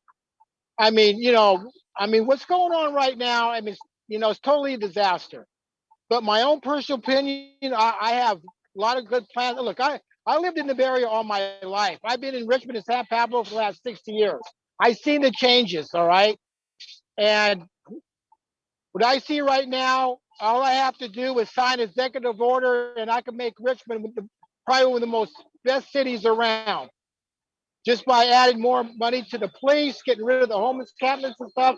But it's like that's a really tough question to ask. But for what I could understand, for what when I went in front of the city council, I told them what they was doing was wrong and they knew it, but they still wouldn't did it anyway. But you have to get a council that's willing to work together, that's willing to 15 obey the seconds. law. You got to have a council, and the mayor is going to have to work together. And instead of having the RPA implementing their own type of government, because right now you got a lame duck mayor. He can't do nothing. Even Nat Bates can't do nothing. It's been like that for 16 years. So like I said, you make me mayor, I will totally do what's right for the people in Richmond. And I guarantee I will put people to work. Time is up. All right. All right. Thank you. The same question to Eduardo. Thank you. I'll start back to when I was a elementary school teacher. Our school district, West Contra Costa Unified School District, was millions and millions of dollars in debt to the state because the state did not finance our school district in a way for our school district to do business. So students who weren't even born at the time that the bankruptcy took place were being punished for adults' mistakes in the past. And the way this worked is that the state allocates a certain amount of money to the school district, and then they take away a certain amount to pay for the debt, which means that the school district was constantly underfunded. So I, with other people, organized a march from our school down to elementary all the way to Sacramento, demanding a forgiveness of the debt. We didn't get a forgiveness, but we did get a refinance. And the refinance was at a lower rate, which enabled the school district to pay the debt off years and years earlier than they would have. As a council member, I was, excuse me, as a council member, I was the lead on the no coal in Richmond. So Richmond residents came to me and said, we have all this dust on our patios, on our windowsills, on our cars, and we discovered that it came from Levin Terminal. So I was the lead on that, and we now have negotiated 10 seconds. a way for Levin Terminal to move out of coal and move into something else. All right, the same question goes to Shawn Dunning.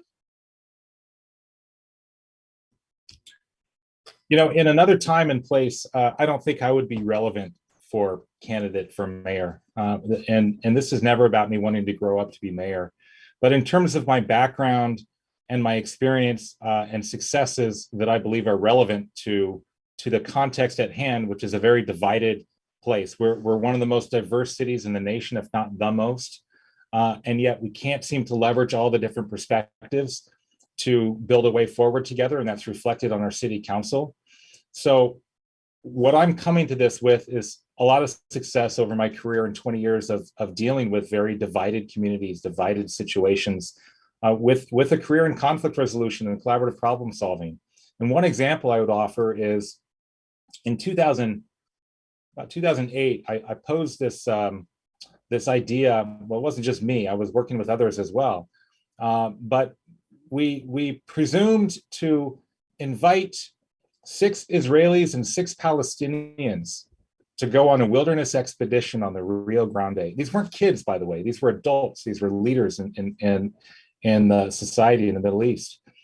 You wouldn't believe how many people said that's impossible. You wouldn't believe how many people said, there's no way they'll come, Shawn. Just like today, when I say I'm trying to invite everyone to the table, people say, oh, they won't come. Well, I know they won't come if I demonize them. I know they won't come if I attack them. I know they won't come if I don't take them seriously and treat them with dignity. All voices matter.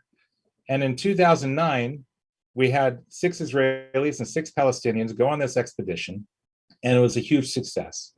And it led to the following year with political leaders in the mountains of Spain. And then after that, Croatia. In 2012, into the wilderness, we went with 15 imams, rabbis, sheikhs, and priests. You want to talk about impossible? We did it. And there were many challenges along the way, but I believe it's those experiences and those people that have inspired me to bring those skills to bear here in Richmond. Thank you. Thank you. That same question now goes to Nat. Well, Ms. Bates? Finn, you know very well, time will not allow me to talk about the many projects that I've been associated with. We'll start with Marina Bay.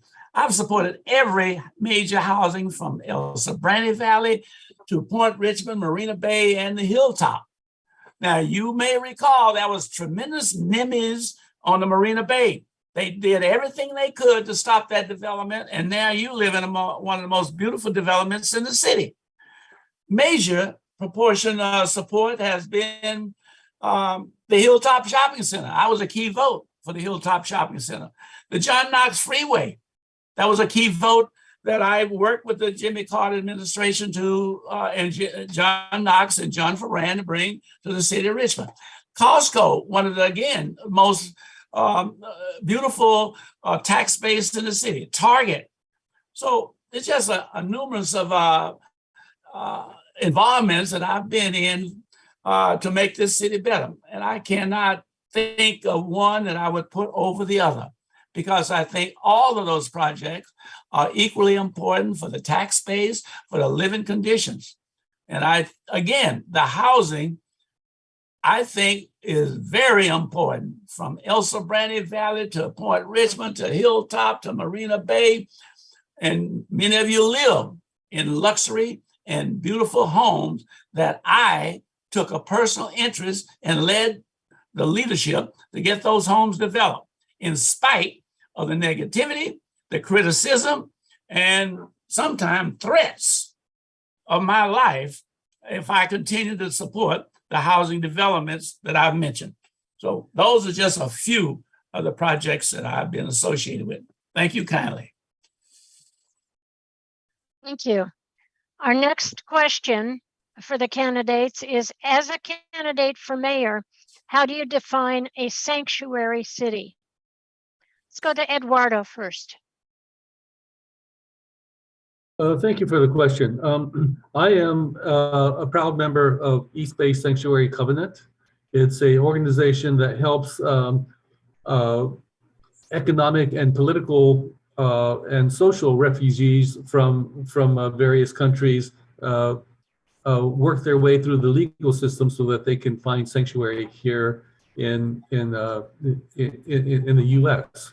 And part of that requires a sense of safety. These are people that have been traumatized, and not only traumatized in the journey to the United States, but traumatized at home, which is why they end up coming here.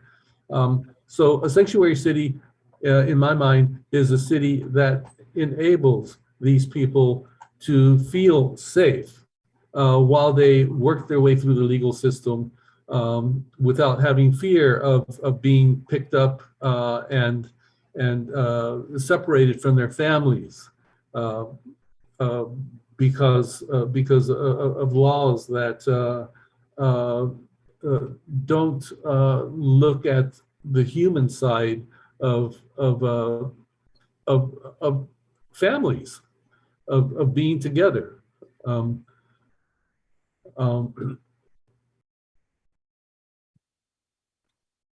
So I don't know what else to say to that. It's just a city where people can feel safe from unnecessary interference in their attempts to become model citizens. Thank you for that. Next would be Shawn. Your definition of a sanctuary city as a candidate for mayor. Well, my understanding of that term refers to a city that doesn't cooperate with the federal government in enforcing immigration law. That's my understanding. I think it means different things to different people, but in a simple definition, that's what it would be. I think if this may beg the question though about immigration and documented versus undocumented whatnot. And what I would like to say is that I recognize that there are 116,000 people, according to the census, the 2020 census, about 116,000 people living in Richmond. And there's a sizable number, presumably, that are not documented. And I don't believe it's my job to figure out who is and who isn't, or to treat them any differently. That might be controversial for some, but I believe immigration is a federal matter. And with regard to being the mayor of Richmond, I believe in representing everybody who is a stakeholder here. And so at the end of the day, representing 116,000 people is not about asking who's a citizen or not. It's not about asking who's a registered voter or not. It's not about asking only the people who vote. But it's about solving the problems and making a way forward so we have a city that works for everyone. We are in a nation that has laws at the state and federal level. And as far as I'm concerned, that's not our job to look at. Our job is to take care of the people right here and now. And I would do everything I can to do that. Thank you. Thank you, Shawn. And Nat, same question.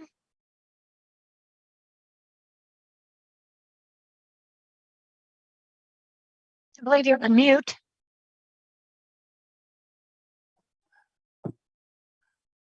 As others have indicated, it is part of the law, and I support the law until it's changed.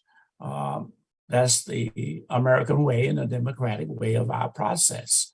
I do think that many of the Latinos that are here, perhaps illegally, they do contribute to our society in terms of work. I happen to be driving from here to Louisiana on occasions, and I'm going through the valley, and I see a number of jobs out there that many of the undocumented individuals are working. And I'll tell you, many of those jobs you couldn't pay Americans $100 an hour to do. And as a result, they are harvesting the fruit, the vegetables, and they're working in the hot sun and so forth, trying to provide for their families. So I respect anyone who is hardworking and contributing in that degree. And so therefore, I have no argument in supporting the sanctuary. I think it's a benefit to this country, especially California, in the harvest areas. And like I say, only other place you can get those crops harvested is through a machinery or something. But we have many of them out there, doing a job that most Americans would never think of doing. So I support the idea. Thank you. Thank you. And Mark? Yeah, I support the law. Under the law, you come into my country illegally, you will be deported. You have no right coming into my country without the government's permission. And this is what's going on. As soon as I become mayor, I'll do everything I can to get this sanctuary city unmended. I would sign an executive order that Richmond would be no longer a sanctuary city to support criminals that have no right being here. This is what the RPA told the police chief not to enforce the law. They stopped the checkpoints so the Latinos could drive illegally. This is what these illegal immigrants are doing. If you cannot respect our laws, our constitutional laws, then you have no right being in my country and you will be deported. I don't care who you are or what you're doing or what kind of job you are doing. The law is the law and you have to respect it. The reason why we have immigration laws protect our Constitution. You know for a fact that they're rallying, they're trying to change our laws, have them to break the laws. They're not paying in taxes. They're not paying in Social Security. They're not paying in disability. They're working for cash. They're working for a check. They're just flat out criminals. Tax evasion, any type of crime you think of, this is what these illegal immigrants are doing. And I will never support anybody, any federal government or any state government that's gonna destroy our Constitution and protect our country from criminals. Because you come to my country, you are a criminal. Face it. You got the drug cartel, you got the MS-13, you got all these other criminals that our government is sponsoring, especially Biden and these people here in Richmond, the RPA. They're all for illegal immigrants, giving these people fraudulent ID cards. 15 seconds, Mark. This is what's going on. The bottom line is you have no right coming into my country illegally. If you want to come to my country illegally, you have to go through the system. You don't come in here first and say, gee, I want to be an American citizen. Even Obama told these people to go back and get back in the line. Your time is up. All right. Thank you. All right, the next question that I see in the chat is a question. I don't know if you want to be a little bit more specific, Greg. How can illegal drugs be controlled? Are you asking a specific question about them?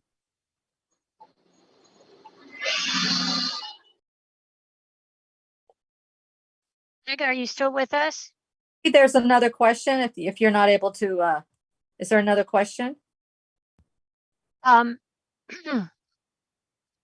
Yes, in the whole of Contra Costa County, Richmond seems to have the most uncut grass or unkept streets by the roadside. How will you address this as mayor? The first question, that question goes to Shawn. Again, in my interactions with residents in every single neighborhood in the city, when I ask directly what should the priorities be, one of the top responses has to do with the streets and the appearance of Richmond, whether it be street maintenance or cleanliness. And in conjunction with that is a lot of discussion about weeds and just vegetation not well managed. And that's no disrespect to our city crews who are out there doing the best they can, but we don't have enough of them. We have a very large city, 30 square miles of land to deal with, and by no means can we tend to it all well. Sometimes, no offense to you all in Marina Bay, but sometimes people in other parts of the city complain like, hey, Marina Bay is so well kept, but they also don't understand the special assessment that you all pay there as well. But nevertheless, even though some neighborhoods have generally a better appearance than others, it is a concern of residents all over the city. I think it's, I think there's an opportunity there to consider not just more work crews and things like that, but I would really like to see more citizen participation. Not necessarily mowing the lawn at Nickel Park, but there's a great example at Dim Street and Barrett, where there's a gentleman, I think he's somewhere around 90 years old, I forget his name, and he has just single-handedly taken over that plot and made it beautiful. And imagine if we could have that kind of ownership throughout the city. So I think the ultimate solution requires a blending of better budgeting and resources, but also just more participation in people, demonstrating ownership. We do have, the Love Your Block grant and other 15 initiatives seconds. through the city that, neighborhood councils and others can take advantage of. So I would love to see more of that kind of thing happen. But at the end of the day, we've got to clean up Richmond, and managing vegetation is a big part of it. Thank you. Nat, your turn at that question.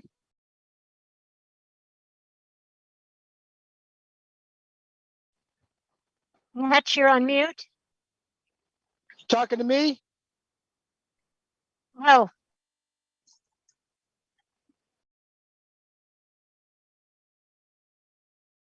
Nat, you're still on mute.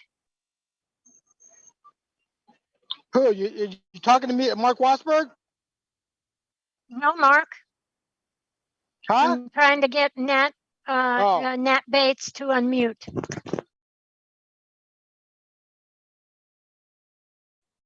Okay, can you hear me now? Yes. Okay. I've spoken with the city manager, and I think that we could very well develop a program by utilizing some of our young people. The Richmond PAL, the Salesian Boys and Girls Club. There's a number of young people there that on a weekend with the proper supervision and staff could be paid to clean up this entire city, which is obviously filthy, not only in Marina Bay, maybe not as bad, but throughout the city. And in addition, to give them some work ethics, some responsibility, and a few dollars in their pockets. That's what I would propose. And I think we can get federal dollars or state dollars for that purpose. It's a matter of going back to Washington, D.C. and lobbying for these particular funds. And I think we can effectively do a good job of cleaning up the city. The problem is that as soon as you clean it up, the next couple of days is dirty again. But I think if we could continue to do that on a weekly basis, maybe we could get it down to where it's only dirty every 2 weeks, and then maybe every 3 weeks, and maybe every month. So it's a position that I would support and I would encourage. And maybe we could work with Chevron. They're 2 seconds. They're a big financial conglomerate. Maybe they can provide some financial support. Rather than always attacking big business, let's see if we can't work with big business and try to get funds. Chevron, Costco, General Chemical, Time is up. and others. Richmond Sanitation as well. Republic Sanitation. Thank you. Mark, next question for you. That question for you.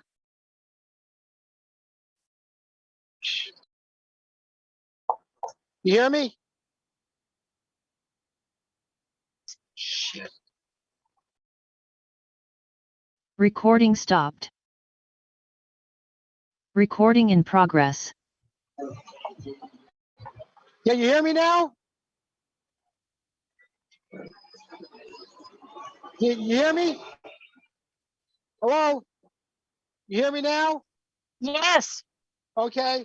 Look, we know for a fact the Iron Triangle and the south side, the most dirtiest part of the city.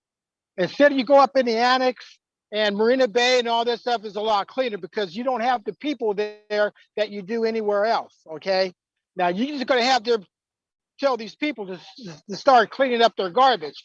Sure, we can have programs. We can work with Richmond Sanitary Department and bring their dumpsters down, and we can work with nonprofits to pay some of these people to go out and start cleaning up the streets, especially inside the Iron Triangle, 4th and McDonald, up on the south side, all that area right there. Because down by the mortuary, down Miller's Mortuary, all down on the south side there, that's totally looks like a third world country because I go by there every day and bar. I look out the window. It's just totally a mess. But it's the people that makes the mess. It's the people that's going to have to clean it up. It's like I say, we could have nonprofits. We could get grants to put some of these young people to work, and have them, go out and try to, better the city and teach these young kids. Look, you don't want to have your city look like a third world country, But I'm on favor for that. Like I say, we could probably go to Washington and ask the feds for a nice big grant and start working with all kinds of other agencies. It's just not people in Richmond. You could have other people from the other communities, to do what they need to do to keep the 15 seconds. city clean.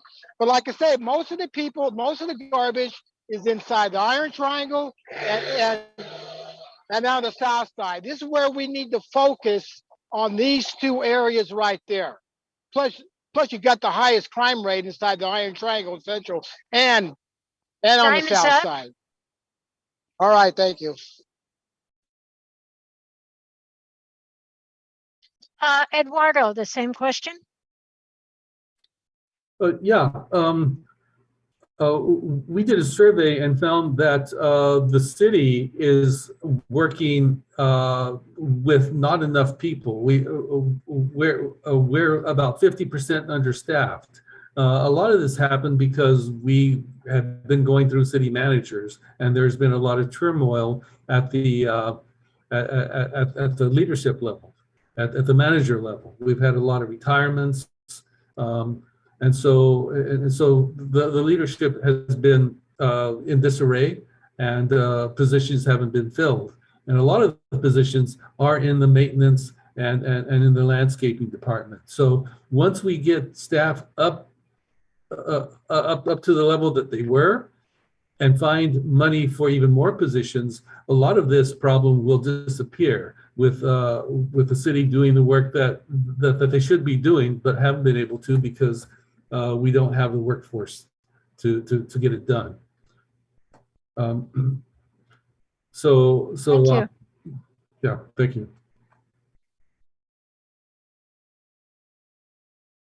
Wait, I think I see just one other question, and it does have to do with housing.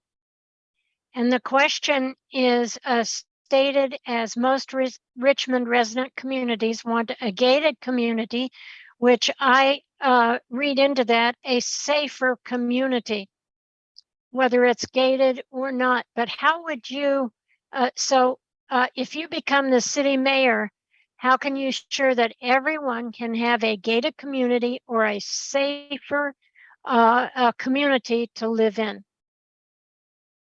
And the first one that will answer that is Nat. Well, the cry for a gated community is directly a result of individuals not feeling safe in their own community. The city council has historically been negative toward gated communities. There are just a few exceptions. You have one there in Marina Bay, and in fact, you have two, I think, in Marina Bay. You're fortunate that Marina Bay, I think, is the only two locations in the city that has a gated community. And again, this all reverted back to people not feeling safe. And if there's a community that can come forward and provide strong reasons for a gated community, I would not be opposed to it. Gated communities are throughout this nation, and it all deals with nothing but safety. People want to be safe. And if you have a decimated police department, been defunded, and not in a position to operate effectively, then people want gated community. And they also want more guns for their own protection. We didn't think about that. And I will lastly say that it's unfortunate that crime has been rampant in this city. We had 5 murders, as I understand, last month. And the Cadillac converters and being stolen 15 seconds. daily. So we've got to make our police department more effective if we're going to control the criminal element in this city. Thank you, Nat. Rita, I know you're audio only. I don't see any other questions. Are we going to ask for closing statements? Sure. Yes, please do. I apologize for not having a visual, but my Mac crashed. So audio only. And yes, allow everybody to close out their Excuse me, would I be able to answer that last question? Was that to everybody? Oh, Oh, I apologize, Shawn. I'll be quick. I'll just take 1 minute. How about that? all right. Thank you. Thank you. So in my running throughout Richmond, I'm somewhat familiar with where I come upon a gate, and I'm sitting here in my mind counting. I think there's about 5 or 6, 3 or 4 just at Marina Bay, and then there's one off San Pablo Dam Road. And it's interesting that it seems to project a sense of safety, but I don't know about some of you all who live behind gates in Marina Bay, but I've talked to several people who do who say it doesn't really stop a lot of the crime. You know, catalytic converters are still getting cut off. Cars are still getting broken into and whatnot. So again, it perhaps it's an illusion. I don't know.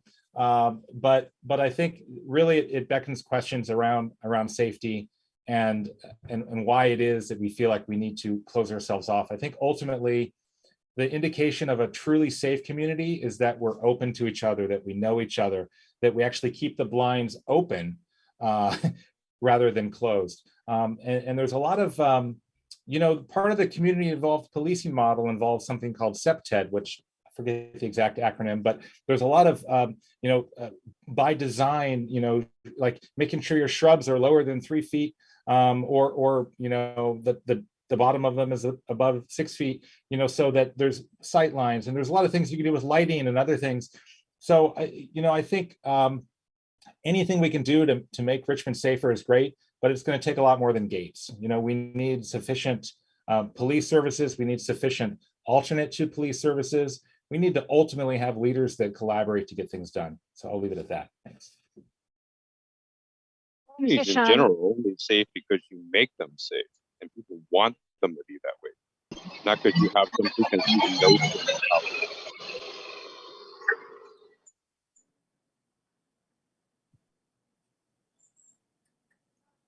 Great. Closing statements. Let's go in this order. Eduardo? Thank you for having this forum and giving us a chance to share our thoughts, our ideas. And I do feel that we as a city need to re-examine ourselves and to see how we can move forward together. As your mayor, I will work regionally with other cities to find regional solutions, not only to homelessness, but also to sea level rise and to other issues that affect us regionally. I also have a vision of creating neighborhood community, neighborhood economic nodes where we every neighborhood can have their grocery store, their coffee shop, their whatever else attracts that neighbor. Because we have a lot of food deserts, and these food deserts need to not be food deserts any longer. And we can only do that by looking at the city of Richmond and figuring out what areas would be amenable and easy to create these economic nodes. So I also believe that we need to have more low income and workforce housing. And I believe that we can get developers to give us what we need. So I hope you'll consider me as your next mayor. I will do you proud. Seconds. I'm totally accessible to everyone. I don't take corporate donations.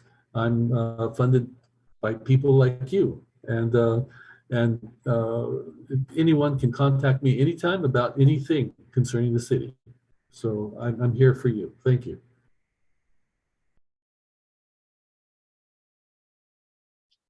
Next up, Nat.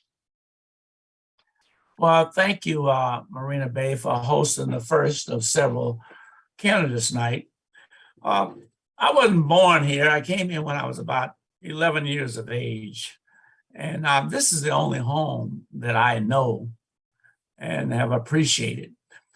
We don't have to reinvent the wheel. We have tremendous leadership and expertise right here in the city, namely the neighborhood councils.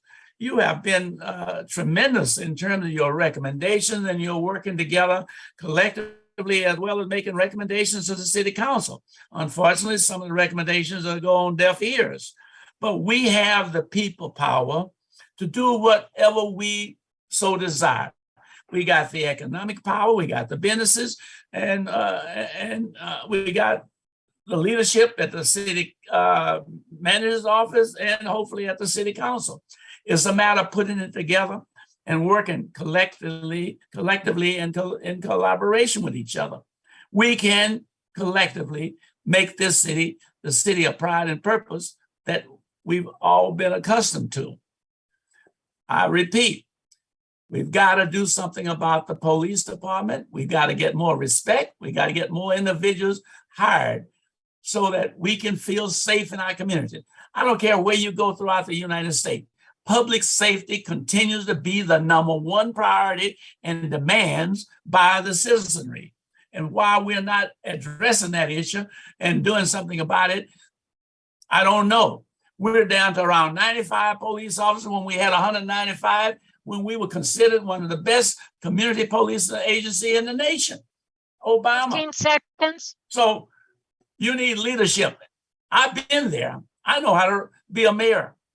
You need someone that's experienced, qualified, and can get the job done. Nat Bates for mayor is your and should be your #1 choice. Thank you very much. Thank you, Nat. Mark, your closing remarks?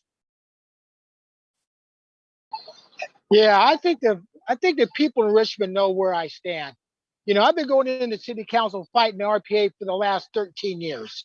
We all know that the RPA and Guado, they are destroying Richmond.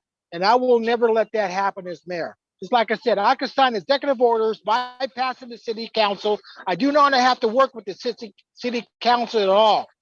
I will bring the money back to the police, all $6 million of it. I will make sure that the Richmond PD will be fully staffed and they will have the morality and the respect of enforcing the law instead of coming on the open forum and city council meetings and say we're not going to enforce the law. I will make Richmond an economic powerhouse. I will have business pouring in here to Richmond. People need good paying jobs. And the problem is the mayor is not going to get nothing done if he does not have the votes on the city council. Nat's not going to get nothing done. Dunny's not going to get nothing done. I will get it done because I will sign an executive order implementing the law. And you people need to start studying and start talking to lawyers and Google and YouTube on executive orders. You know, it's just amazing how the people keep putting in the same people every year, every 2-4 years. You keep putting the same people into office. This is why Richmond's all messed up in the first place. And you talk about leadership. There ain't going to be no leadership because the mayor ain't going to have the votes. We know Eduardo, he'll have the votes if the RPA controls the city council, and you'll have every homeless camp on every street corner. You have business going to be moving out. You have business going to be moving out. Police are going to be leaving. The morale is so low on the Richmond PD that they're not going to enforce the law. You put me in there, I'll take care of business. I'll guarantee it. and I'll put the RPA out of business because all they are is a bunch of anti-radical leftist group. And I'll tell you one thing, I'll be the best mayor you people ever have because all I have to do is Time sign is a up. piece of paper. All right, thank you. Sign a piece of paper, it's done. Shawn, your closing remarks? Thank you, Margarita and Kathy, and everyone who attended. I think this has been a great kickoff to the forum/debate season of 2022. I think this is a good way to set the tone and get things moving. This has been a spirited discussion, a lot of different perspectives shared. I think it's clear for anyone watching to see what your choices are. I would just say that politics as usual is not working for us. I think if you want to see things continue to go the way they go, then vote for a politician. I'm not a politician. I mean, I guess I am one now. I guess that's people tell me. But I'm, if the question is who has the most political experience, my response to that is I'm bringing a different resume to the table. And if ever there was a time to try to really bring people together and leverage all the different ways of seeing things, this would be it. Richmond has an extraordinary amount of potential. And we also have some of the most remarkable people in the world. I've met so many of them and I'm inspired by them every day. Given the opportunity to truly work together, I don't think there's any limit to what we can accomplish. It really requires us coming together, and we need collaborative leadership who invites people to the table, who includes people so that everybody truly belongs, and who literally invites people to give their ideas and actually create solutions, not just weigh in on whether they think that we should do it or not. Think about our city council meetings where some of you, I see some of your names here on the screen, are quite active at calling in and voicing your opinion one way or the other. But answer me this: have you ever seen our city council members change their opinion as a result of what community members said? 15 I haven't seconds. seen it. I'd like to see that, but by the time something gets on the agenda and to the council level, it's too late. We need to be cooperating and collaborating up front, and with me as your mayor, we'll do that and we'll actually get things done. Thank you, and I look forward to seeing you out there. Thank you, Shawn. All right, Rita, Okay. shall we wrap it up? Yeah, we should. Okay. So can you hear me? Yes. Okay, great. Again, I apologize for not having my video. My my Mac crashed. But listen, I want to thank our guest speakers and our audience for their participation. Yes, you're right. I think it was Dunning who said that this was a very spirited and kickoff session for the candidates. So hopefully those in attendance found this event informative in helping you with your decision on how to vote come November 8th. That's an important vote. So please participate. As we cannot address all concerns, we hope the audience feels the questions that were asked address the primary concerns in Richmond, at least provided some platform. So I would encourage everyone to continue to do your research and attend other events being held with these candidates so you can continue to get to know them or reacquaint yourself with them. And good luck to all of our candidates now. And I will adjourn this meeting. And thank you. Recording stopped. Thank you. Good night. Thank you. Good night. Yeah, vote for me for mayor.